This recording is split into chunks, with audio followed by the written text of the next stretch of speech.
All right. Well, thank you very much, everybody, for being here. My name is Jacob Evans. I'm Vice President of Government Affairs and General Counsel for the Ohio Licensed Veterans Association.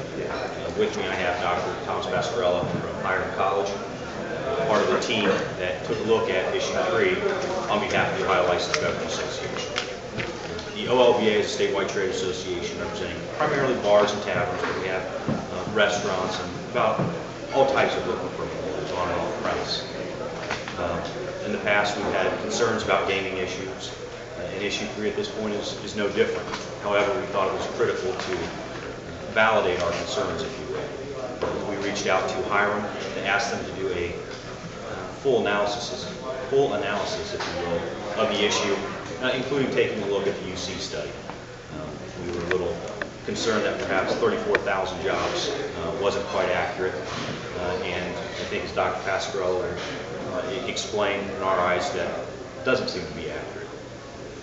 So what we took away from this report, and Dr. Pascarella will go into greater detail, is that some of our fears will be realized, that this actually results in a net loss of jobs in those 4 cities that will have casinos. They begin to suck away business employees from those surrounding businesses, and as you kind of go further out, the loss can become worse. Secondly, that issue about 34,000 jobs, as we've seen it be clarified, if you will, that it's 19,000 temporary, 15,000 permanent. Even at that, you're talking about part-time jobs in there, and frankly, we think those numbers are even overestimated. Looking at surrounding states and what casinos have hired, we think those numbers are inflated. A couple of the other things that gave us reason for pause, again, the arbitrary selection of $50 million for a licensing fee doesn't seem quite consistent with what other states have done. Add in the tax rate, and we think Ohio is foregoing a rather nice chunk of change. If they're going to get into this sort of gaming mess, if you will, that they'd be getting the best deal they can. We don't think Issue 3 does that. With that, I'd like to turn it over to Dr. Pascarella and let him talk about what they've done with the study. Doctor? Thank you.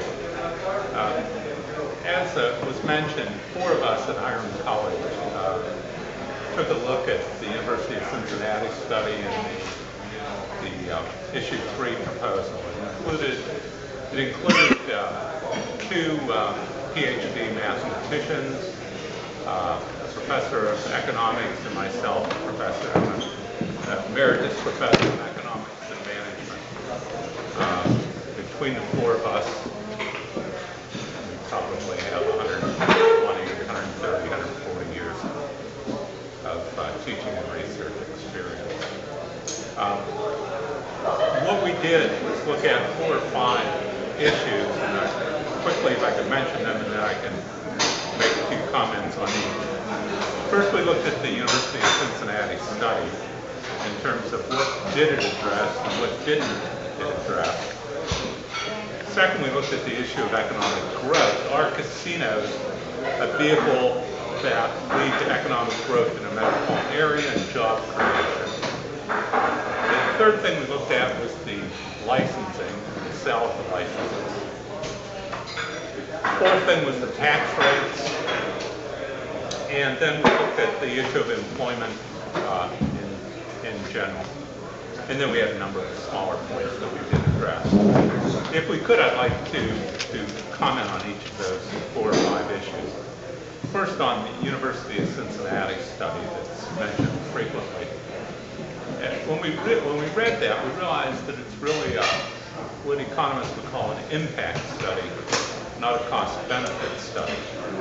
That is, it mentions what it believes are the positive benefits of casinos. It mentions only in passing that there are any costs associated with casinos. In fact, it mentions at one point in the body of the text that there are a number of issues that they didn't address.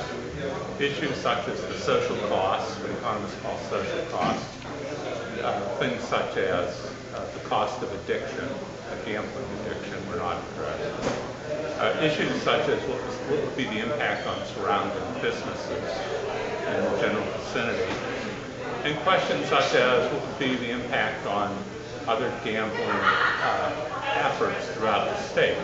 For example, charitable gambling, the Ohio lottery, what would be the impact on those entities?